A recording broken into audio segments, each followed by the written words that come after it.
حسابی ستاره های فضا در حسابی ستاره های فضا به تو کردم خطا ستاره ای من به تو کردم خطا ستاره ای من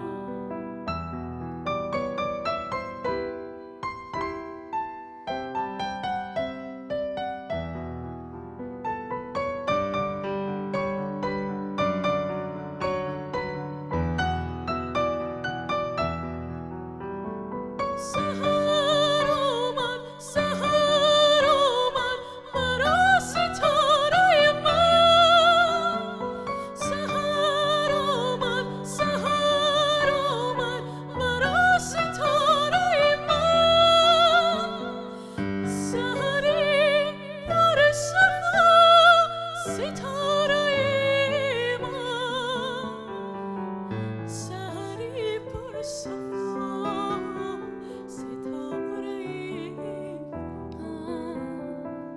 سحری پر صفا ستاره من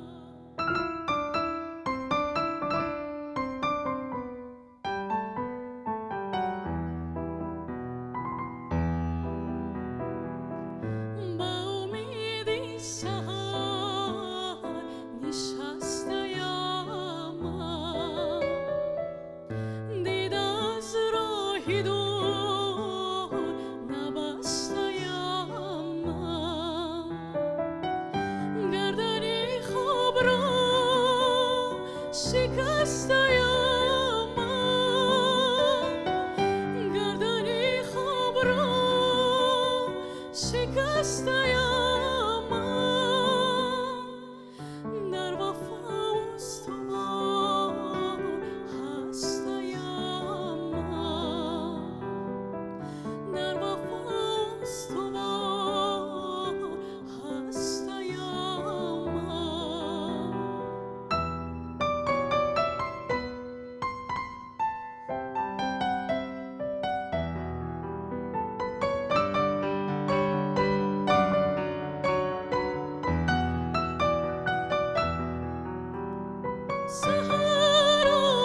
سحر آمد مرا ستاره من سحر آمد مرا ستاره من سحری پر صفا ستاره من سحری پر صفا ستاره من سحری پر صفا ستاره من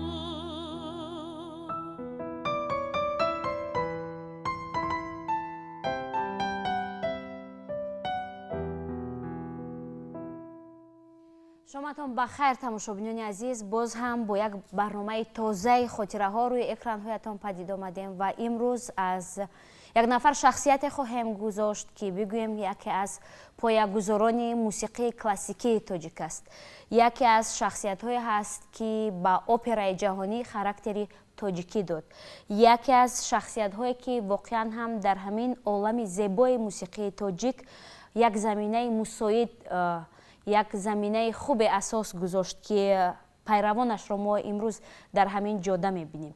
یعنی ما امروز برنامه‌مون را بخشیدیم به زیادالله شهیدی و امروز در برنامه ما قرار دارد محمد جان نعمتов، هنرمند، آموزگار و همزمان مدیر شعبه سرودخوانی اکادمی و شهرت بابایف مدیر شعبه موسیقی شناسی کالج صنعت شهر دوشنبه به نام احمد باباقولوف. خوش آمدید به برنامه.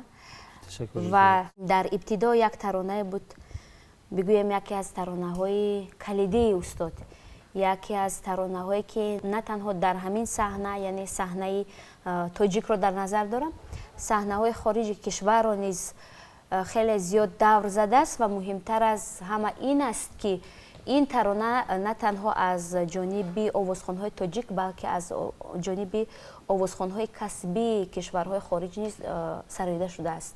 وقتی که شاگردی ما اسلامبек و گلسیما این سرود را سراییدند بسیار ما در یک هوا در یک نوای زیبای زیادالله شهیدی در مکتب استاد در آمدیم. این سرود سال 1962 از طرف استاد ایجاد کرده شد ба нашр бароварда шуд ва солҳои 70 бисёр зебо агар хотиратон бошад бо оркестри эстрадии гулшан шодравон муқаддас набӣ ва ин сурудро сароиданд бо сабки услуби эстрадӣ ва мо хостем ки имрӯз гулсимо шогирди мо бо як услуби дигар бо услуби академӣ ин сурудро сарояд ва фикр мекунам ки хеле хуб буд.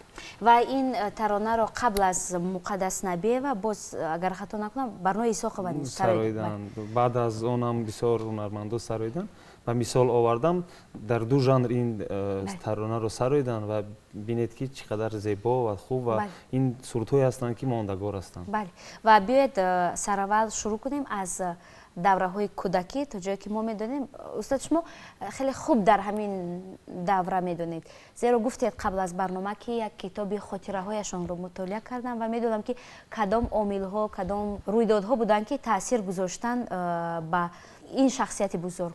устод худ дар шаҳри самарқанд таваллуд шуданд ва дар он ҷо ҳама намуди ҳунармандон ҷамъ меомаданд. маркази фарҳангӣ маданӣ буд. маркази фарҳангӣ ва маданӣ. дар оилаи худи шаҳидӣ зиёдулло муқаддасович фарҳанг ҳам хеле рушд ёфта буд. яъне падари ӯ на танҳо ба забони модари худ тоҷикӣ сухан меронд балки забони узбекӣ забони русӣ хуб медонист ин забонҳоро ва дар хонаи онҳо ҳамавақт маҳфилҳои мусиқӣ маҳфилҳои санъатӣ гузаронида мешуданд. дар хурдии худ ҳоҷи абдулазиз гуфтанд устоди шашмақомро гӯш мекарданд ва хеле дӯст медоштанд сурдаи онро гӯш кардан. анами эҷодиёти ҳоҷи абдулазизам ба онҳо таъсири зиёде расондааст ки онҳо дар оянда дар сурудҳои худ ҳамун мақомҳои тоҷикиро классикии форси худамонро истифода бурдаанд. новобаста аз он ки жанрҳои аврупоиро истифода бурданд лекин синтез чун ки мегӯянд синтези шашмақомро бо жанрҳои аврупоӣ гузаронданд. ҳамон давраҳои зебои кӯдакӣ гуфтед ки падарашон ки забондон буданд ҳунарманд буданд овозхон буданд. не оё танҳо шавқ доштанд. падари онҳо соҳибкор буданд лекин тарбияшон мумкин ки фарҳангӣ ки буд дар оилаи онҳо ҳамхел маҳфилҳо гузаронида мешуданд. ва шумо ки дар коллеҷ ба шогирдон меомӯзонед таронаҳои академиро ва табиист ки аз офаридаҳои устод хеле зиёд тамрин мекунед. характери устодро масалан муҳити оилавияшонро ё муҳите ки зиндагӣ карданд донишҷӯён таваҷҷӯҳ мекунанд пурсон мешаванд ки масалан дар ҳоле ки мо ин қадар шахсиятро омӯхта истодаем зиндагиашон чӣ гуна буд.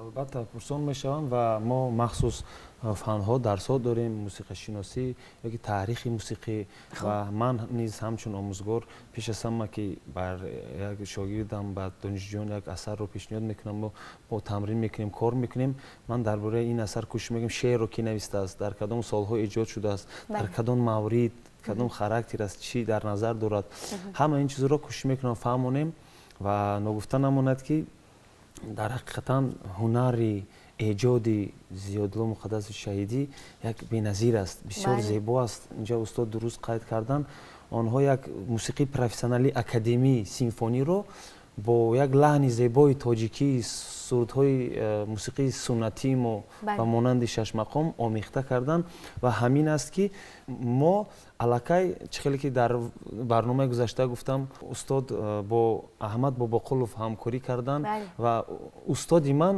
шогирди устод аҳмад бобоқулов ҳастанд ва бинед ки мо дар панҷум насл аллакай мо сурудҳои устод зиёдулло шаҳидиро ба шогирдон меомӯзем ва онҳо дуруст ва хуб ба худ қабул мекунанд, зеро ки дар ин сурудҳои онҳо жанри академӣ душвор аст. Як лаҳни тоҷикона ҳаст ва ба дили ҳамаи ҳам тамошобинон, ҳам нафароне ки инро месароянд ё иҷро мекунанд, менавозанд, зуд мешинад ва писанд аст. ва як хусусияти дигари офаридаҳояшон ин аст ки гӯё ки бигӯем ки офаридаҳояшон замонавӣ ҳастанд. Дар замони кунунӣ гӯё ки барои ҳозир сароида шудан вобаста бубинед дар солҳои 60 ин асарҳо таълиф шуданд, аммо замонавӣ ҳастанд ё на? устод ғайр аз сурудҳое ки эҷод карданд, боз драмаҳои мазҳакавиам эҷод мекарданд. Мисол розия, мазҳакаи розия, мазҳакаи аруси панҷсума гуфтан як жанр аст. мазмуни ҳамун асарҳо то ҳозир замонавӣ ҳастанд. яъне доираи офаридаҳояш хеле фарохтар аз он аст ки мо тасаввур мекунем. устод мехостанд дар асарҳои худ чӣ гуна мушкилиҳое дар ҳаёти халқи тоҷик аст дар он баён кунанд. дар замони онҳо буданд мисол сохтмончиён, рафта бо онҳо суҳбат карда ба як хулосае омаданд ки устод бояд худ як асарҳое эҷод кунанд ки дар ҳамон асарҳо фикру ақидаи ҳамон халқи оддӣ бошанд. мехостам як дусе чизеро боз гап занам ки устод чӣ хеле ки замонавӣ гуфтед, мана устод дар бораи маҳсака гуфтанд ва устод яке аз операҳои машҳури он кас операи Комде ва Мадан, ё ки яке аз операи дигар Ғуломон ки аз рӯи асари устод Садриддин Айнӣ навистанд. бинед ки дар ин ҷо ҳам рӯзгори гузаштаи мо, ҳам ҳамон вақта рӯзгор, ҳам фоҷиа ҳаст унҷа, ҳам драма ҳаст, ҳам пастиву ва баландӣ ҳаст ва бисёр як зебо ҳам ҳаёти ҳамон вақтаи халқро дарҷ карданд ва ба ҳамун аз рӯи ҳамун асарҳо поэмо бисёр як мусиқии зебо навистанд ки то ҳозир мана дар театри опера ва балети ба номи устод Садриддин Айнӣ ҳамин операҳо бисёр вақт гузошта мешавад ва писанди мардум аст ва ман шахсан дар ҳамин ҳаво дар консерваторияи миллӣ ҳамчун овозхони академӣ таҳсил кардам. Дар вақти хатмкунандагӣ як порчае аз ҳамин опера мо бозидем, мо даромадем ба ҳамун мавзӯъ ва то ҳозирам барои ман ин чиз бисёр як шавқовар аст ва ҳар дафъае ки операҳои на танҳо устод Зиёдулло Шаҳидӣ ва тамоми композиторони тоҷикӣ ки гузошта мешавад, мо бо шавқ бо ҳамроҳи шогирдон дидан мекунем. ва чун дар бораи операҳои офаридаашон гуфтем, дар бораи оне гуфтем ки ҳамон муҳитро меомӯхту пешниҳод мекард ва мешавад ки порчае аз ҳамон операҳои офаридаашон пешниҳод кунем. албатта мехостам ки яке аз донишҷӯи мо донишҷӯи соли сеюм сурудхони академӣ Ҳасанов Азимбек як порчаро аз ҳамин операи Комде ва Мадан чӣ хеле ки гуфтем ариёзаи Маданро баҳри мо пешкаш гардонад. мавзӯъ ҳам хеле аст, фоҷиа ҳаст, дард ҳаст ва як қисмати хеле як қисмати хеле зебои аст, ҳиссиёти хеле аҷиб дорад. воқеан ҳам дар мавриди он гуфтед ки токунун дар репертуари театри опера ва балет ҳамин намоишнома гузошта мешавад. борҳо мо низ шоҳид будем ва ҳамин асарро тамошо кардем. як асари хеле зебост. марҳамат.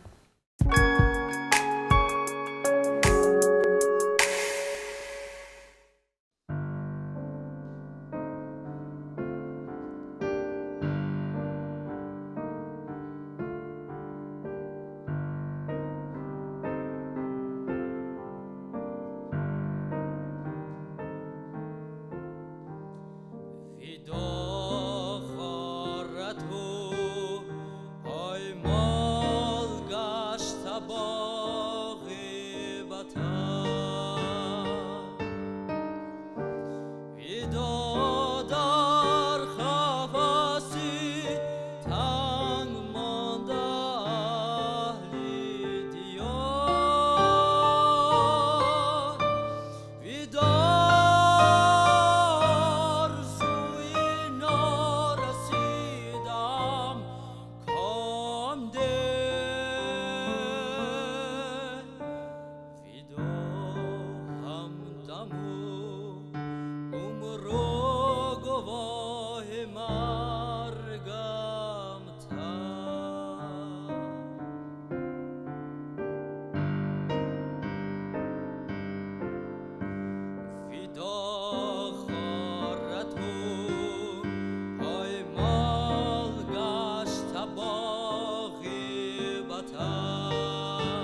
چون از اپرا گفتیم ولی دوره‌های کودکی و نورسیشون یعنی ته کرسی اساسی از شش مقام شروع شده است.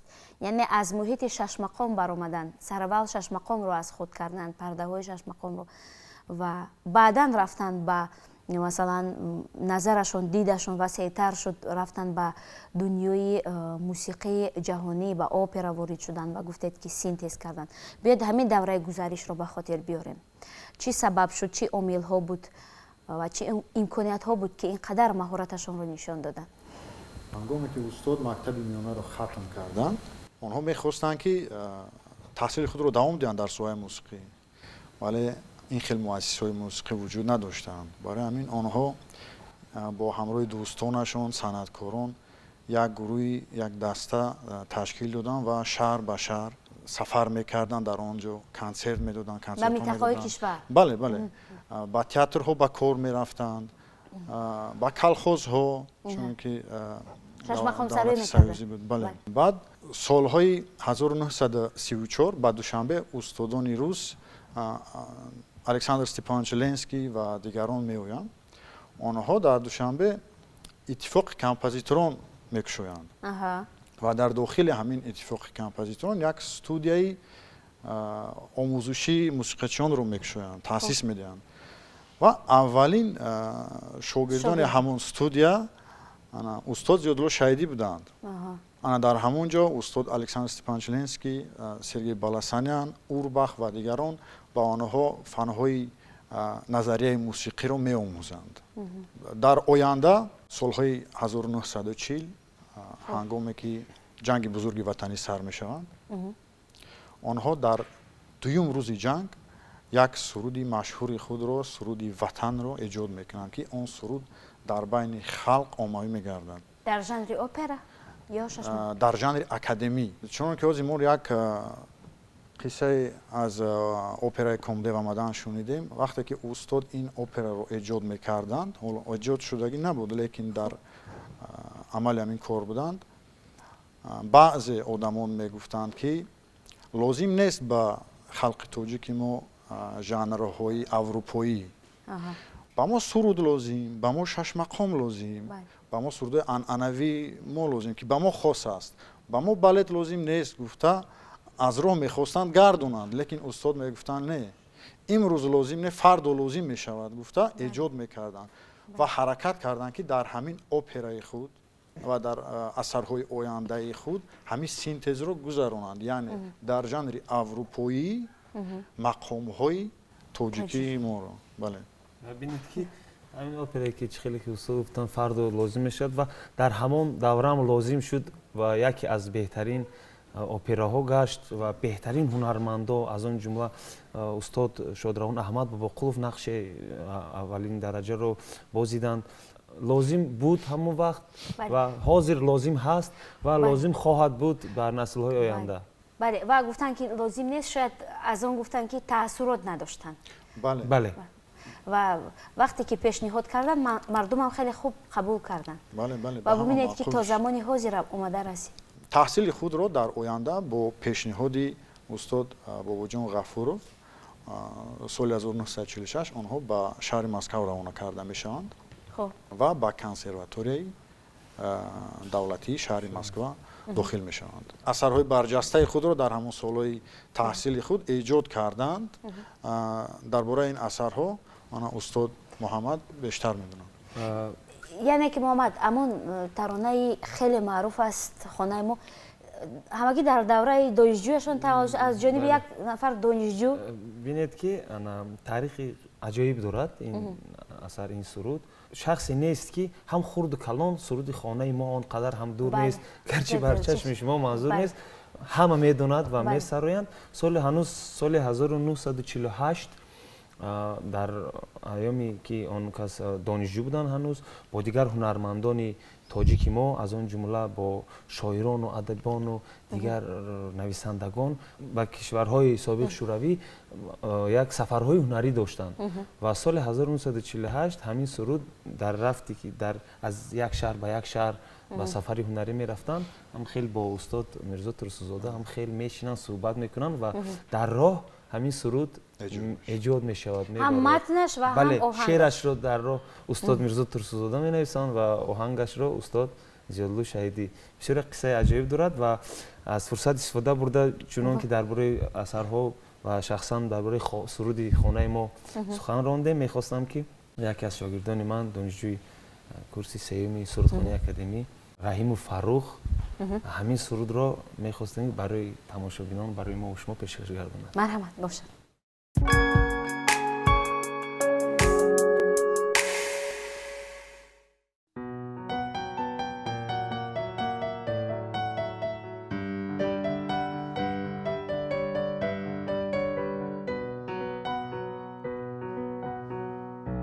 گفته بودی که تو مهمان میشوی، در تن جان پروران جان میشوی. روز و شب ها انتظارم هنوز، با دل امیدوارم هنوز، با دل امیدوارم هنوز. کنده شده راهی تو چشمانی من، چشمانی من. کی تو می آیی بیا جانانی من، جانانی من، جانانی من. خانه ای ما قدر هم دور نیست، گرچه در چشم شما منظور نیست. خانه ای ما قدر هم دور نیست، گرچه در چشم شما منظور نیست.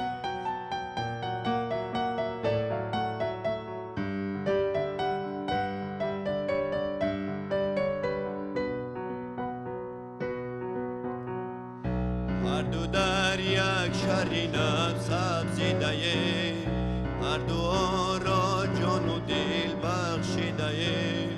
شهر ما مانندی باغ و گلشن است، منزل سیر و تماشا کردن است، منزل سیر و تماشا کردن است. سوی ما گر با سراغ می روی جان می روی، از میانی کوچه باغ می روی جان می روی، جان می روی. خانه ای ما قدر هم دور نیست، گرچه در چشم شما منظور نیست. خانه ای ما قدر هم دور نیست، گرچه در چشم شما منظور نیست. منظور نیست. تماشاگران عزیز، منظور شماست برنامه خاطره ها و امروز در مهمانی ما قرار دارد محمد جان نعمتов و شهرت بابایف، آموزگاران کالج صنعتی به نام احمد باباقولov. و امروز ما یاد خواهیم کرد اوید زندگی، فعالیت و حیات کمپوزیتور ممتاز تاجیک زیادالله شهیدی. یک ترانه خیلی زیبا و درباره تاریخش گفتیم. یک نقل خیلی عجیبه که چگونه همین ترانه به دنیا آمده است. یک ترانه‌ای که بداهتاً اما نفوذش را ببینید، تاثیرش را ببینید که چند ده ساله رو سپری کرد و باور است که چند نسل دیگر رو هم این ترانه روی صحنه خواهد آورد، چند مهارت دیگر رو نیز پیشنهاد خواهد کرد. ما درباره نقشش گفتیم که چگونه سینتز کرد موسیقی کلاسیکی تاجیک رو، شش مقام رو با موسیقی های اروپایی. در برابر این نقش دیگرشون در نمایشنامه‌های تئاتری است. در سینما نیز در موسیقی هایی که در سینما استفاده میشوند نقش بزرگ هم دارن، همینطور نه؟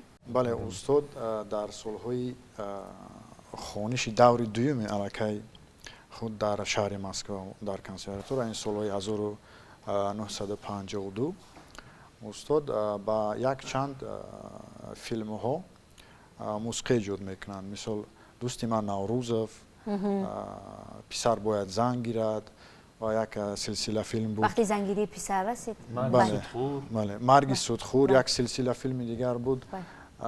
کسی که هیچ چیز بود همین خیلی سلسله فیلم است بسیار نمایشنامه ها در تئاترها بودن مثل برای تئاتر درامایی لاهوتی هنگامی تحصیل دوره دومشون در کنسرواتوری شهر مسکو آنها با استاد احمد باباقل وامیخورند شناس میشوند و همین صدای تمبری استاد احمد باباقل با استاد جدول شایدی خیلی معقول میشوند و هر زمانی که آنها آزاد داشتن حرکت میکردن با همدیگر واخورند و استاد جدول شایدی التماس میکردن از احمد باباقل که به من یک سروید من صدای شما رو گوش کنم و در آینده همین طور یک چند اثرهای خود رو شخصا برای آوازی استاد احمد باباقل ایجاد کردند. آنها این دو استاد هم فکر بودن. من در نظر دارم استاد شهیدی رو و استاد احمد باباقلوف رو هم فکر بودن، هم زمان بودن. ایجادکارانی بهترین بودن. در یک دوره کار کردن، فعالیت کردن. دایره یک فهمیش دایره وسیع داشتن، جهانبینی وسیع داشتن و همین است که بسیار اثرهای خوب ایجاد شد تا همین درجه آنها همکاری میکردند که مخصوص رمانس‌ها یا که اپرها برای آوازی استاد احمد باباقلوف مینویسند و ناگفته نماند که استاد یکی از اساسگذاران موسیقی کسبی سیمفونی اکادمی تاجیک هستند و آنها حتی بینید که بزرگی شخص را یک میهن پرستی یک وطن دوستی شخص را بینید که آنها سیمفونیایی مقام نوشتند شخصا برای ارکسترهای خلقی کشور ما و بیرون از آن سابق شوروی بسیار خیلی که تکرار هم شود اپرای کمده و مدن اپرای غلامان پایمه سیمفونی بزرگ پایمه سیمفونی وکلی برای یادداشت طبیب بزرگی ما عالم ما ابو علی ابن سینا پایمه سیمفونی وکلی بر خاطر بزرگداشت صدرالدین عینی و یک قطار دیگر پایمه ها و سیمفونی های وکلی و یا تنها اینسترومنتالی ایجاد کردند و تا حاضر بینید که در کدام وی نباشد هم ارکسترهای خلقی هم ارکسترهای سیمفونی هم ارکسترهای اپراوی این اثرها را استفاده میبرند و تا حاضر مینوازند و تماشابینان را خوشحال میگردونند و باید بگویم که میتوان گفت که زیادالله شهیدی یک نابغه است در موسیقی این گونه هنرمند این گونه مهارت این گونه شخصیت بزرگ که اینقدر احساس بلندی در کردن موسیقی داشتن اینقدر مهارت خوبی ایجاد کردن اثرهای بزرگ را داشتن در 100 سال شاید یک مرتبه تولید می شود البته هم خیلی هم هست بینید که فرزندی اون کس هم طالبخان شهیدی همین کسب پدر رو من فکر میکنم من نیز کسب پدر رو دوام دادم برای خود پدر رو ایدئال دونستم و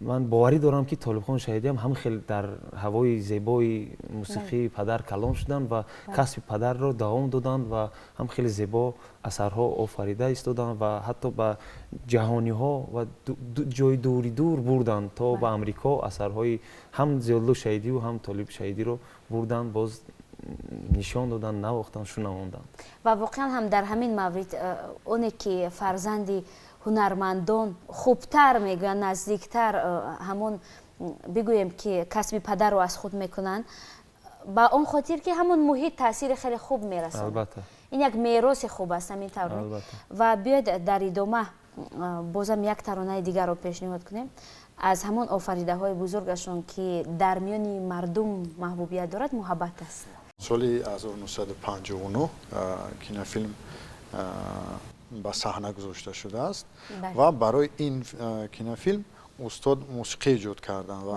یکی از سرودهای همین فیلم سرود محبت است در نظر داریم فیلمی پسر باید زن گیرد وقتی زن گیری پسر هنگامی نوار برداری این فیلم با استاد التماس میکنن که موسیقی این کینوفیلم رو نویسن و چخیلی که شما گفتید یکی از سرودهای اثرهای بهترین یک دلنشین یک زیبا است که همین خیلی هم تا حاضر هم خورد و کلان این سرود را دوست می‌دارد و می‌سراید و می‌خواستیم که این سرود را یکی از دانشجویان فعال کالج ما که در سال سیوم تحصیل میکنن در شعبه فورتپیانوی مخصوص، لیکن با شعبه سرودخوانی اکادمی یک همکاری زیج دارن. ما یک همکاری داریم، میساریم، مینوازیم و ما بسیار خواستیم که همین سرود رو امیرشاه و سمیرا هم نوازد و هم بخواند. مخصوص خواستیم که در ژانری بسیارتر استرادی اروپایی این سرود رو سر آید و باوری دارم که از اوتاج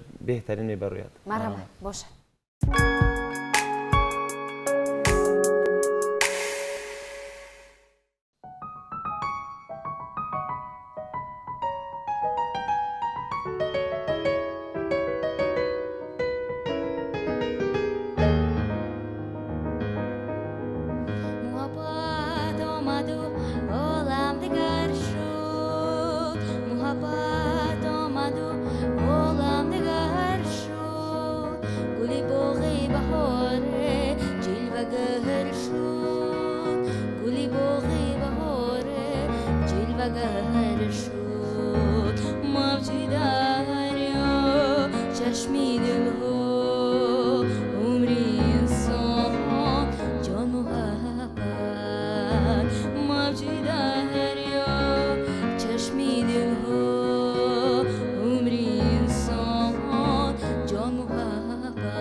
Огнем свет душе зажгла. Хорошо, что в сердце моем ты свой дом нашла. Звенит волна, в сердцах весна, и песни счастья жизнь моя полна. Звенит волна, в сердцах весна, и песни счастья жизнь моя полна.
ترانه‌ای که در فیلم است یک خصوصیت مخصوصی دارد، یک محیط دهه، یک طبیعت زیبا، یک حسیات خوب که افشای محبت است، مهر، صداقت است. در همان دوره‌ای که استاد فعالیت کردند، کدام هنرمندان معروف همراهشان همکاری کردند؟ ایجادکارانی بودند که فضلدین شهابوف، شاهنظر صاحب که آنها اکثر سرودخوانانی مقام بودند و ایجادکار هم بودند و سهمی بزرگ دارند بر نوت برداشتنی همین شش مقام. از آن جمله با استادان بزرگی که همه اینها یک خاراکتر خاص خود، یک صاحب مکتب بودند، یک رای خود را داشتند، به مانند شایسته مولا جانو و توفه فاضل و برنا اسحاقова، چخیلی گفتیم استاد احمد باباقولوف، چخیلی گفتیم حاجی احمدوف، برهان توراєв و دیگر نفرانی بودند که با آنها همکاری زیج داشتند و همین نفرانی که نامهاشون نامبر کردیم در تمام اپراهای نمایشنامه‌ای که استاد ایجاد میکردند البته یک نقش خود را داشتند و هنرنمایی میکردند، میسراییدند. و در همین برابر آفریدن ترانه‌های ماندگار میگویند که خصوصیت خوبی راهبری هم داشتن، یعنی در ساختارهای گوناگون فعالیت کردن، راهبری این یا آن مؤسسه رو در دوره‌های گوناگون بر دوش داشتن. همینطور؟ بله، استاد چند مرتبه سالهای 45 راهبری بدهی فیلارمونیای شهر ما بودند و سال 1956 علاقه استاد رو همچون رئیس اتفاق بسته‌کاران تاجیکستان اشغال نمودند.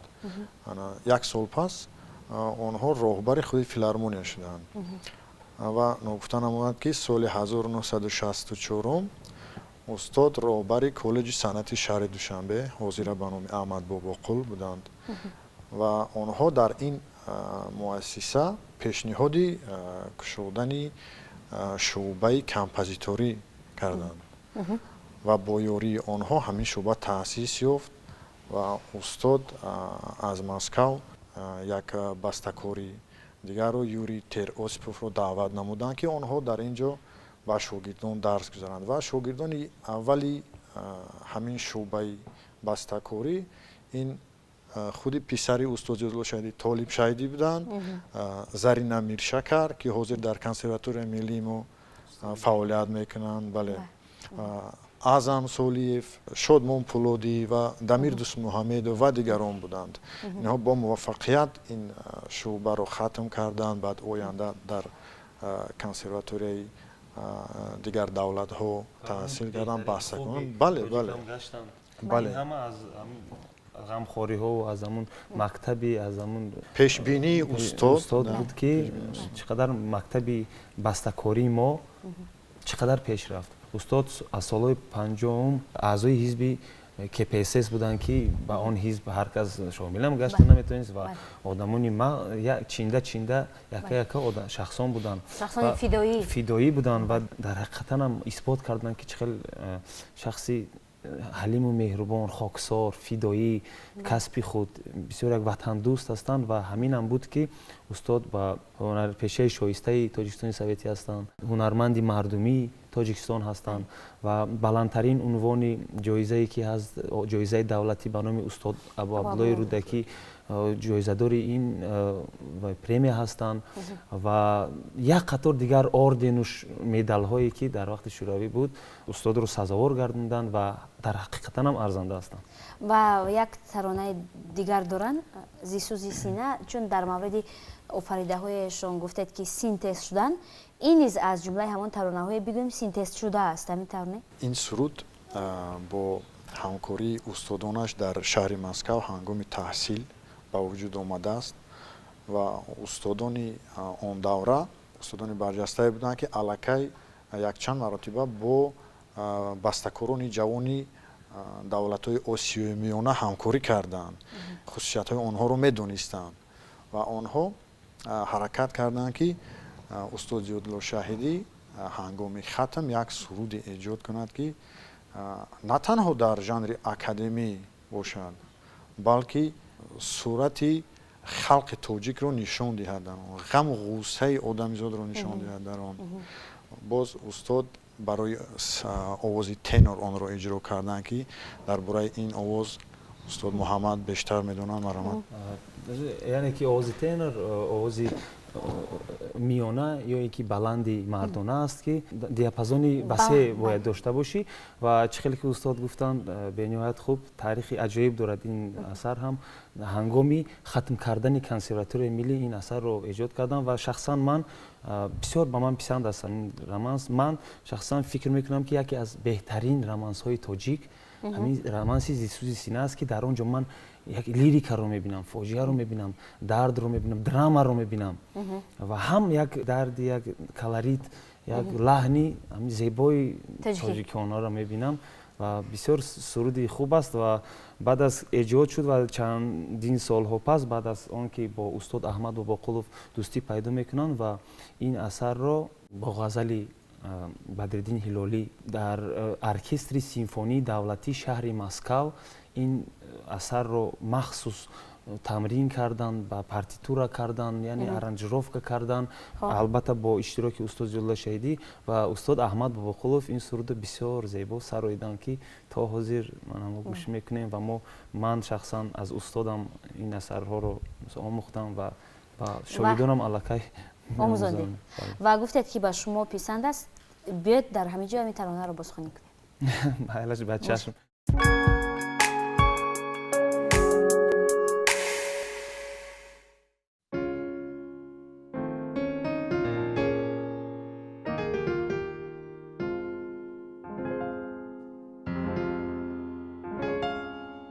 Zisӯzi sina kabon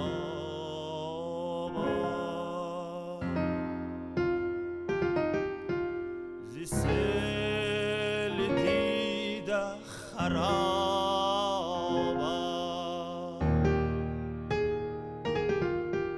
تو شمع بزمی کسانی و من در آتش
دیگران من شنو به جان من مزاماتش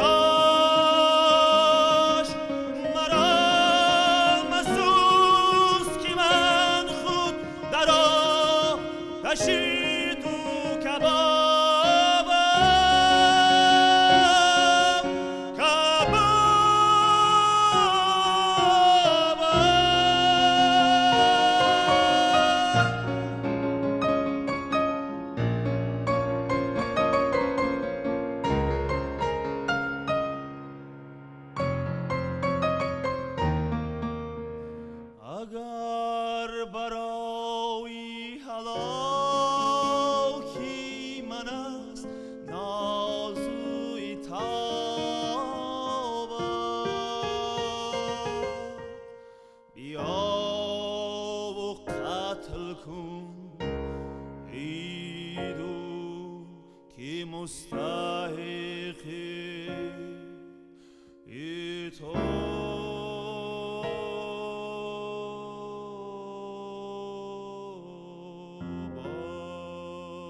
تماشابینان عزیز، یادآوری میکنیم که شما برنامه خاطره ها را تماشا کرده ایستاده اید و عین زمان یکی از شاهکاری های کمپوزیتور تاجیک زیادالله شهیدی بهر شما صدا داد در اجرای محمد جان نعمت، یک نفر هنرمند حرفه‌ای کشورمان. و ببینید محمد جان قدرت صدا را و قدرت موسیقی را که چگونه یک حسیات زیبایی را در نهاد انسان ها بیدار میکند. براستی همین برنامه ما درک نکردیم که چگونه سپری شد. خیلی زیبا، زیرا که آفریده های زیبا و نوتکرار هستند. این گونه آفریده ها من گمان میکنم 100 ساله های دیگر باقی میمونند. در آخر چگونه هستید؟ پیش از همه من میخواستم این رو بگویم که من یکی از همون جوانان صاحب استقلال هستم که میفخرم و بسیار خرسند هستم که ما در چنین یک وطنی عزیز و مهربان و یک وطنی تنج و آرام زندگی میکنیم و امکانیت هایی هست که هم جوانان، هم آموزگاران، هم هنرمندان، هم کدام کسب و کاری نباشد آزاد سخنرانی کنیم و در چنین برنامه ها اشتراک کنیم و محفل ها گذرانیم و یادی چنین استادان بزرگ کنیم و میخواستم مینداری خود را همچنین به تهیه‌گران همین برنامه خاطره ها به شما زیر نخوان و رژیسوران برسونم و عموما به تمام کارمندان تلویزیون سفینه که چنین برنامه های زیبا و فراغتی و فرهنگی و تاریخی و علمی و معرفتی و فرهنگی تهیه میکنند، کار میکنند و پیش کشید تماشابینان میگردونند و ما و شما رو خوشحال میگردونند. و میخواستم که یک جمله از خاطره های خودی استاد زیادالله شهیدی وارد کنم. استاد میگفتند که وظیفه اهل صنعت این آینه زمانه بودن است. بله. و تمنا دارم برای جوانان حاضره که آینه زمانه خود باشند و بر رشد آینده خود کار کنند. تشکر زیاد. تشکر. واقعا هم ما نیز از شما میندار هستیم که این گونه حسیات زیبا را در قلب‌های ما و همچنین تماشابینان ایجاد کردید و یاد کردیم از یک نابغه موسیقی تاجیک. تشکر از آمدنتان، تشکر از کوشش‌هایتان، تلاش‌هایتان. و تماشابینان عزیز، اینجا برنامه خاطره ها به انجام میرسد. در انتها آرزوی آن را داریم که بگذار که ذوق گوش دادن موسیقی های زیبا و کلاسیکی تاجیک در قلبتان، در خاندانتان، در روحیتان کاسته نشود. خیر از آن.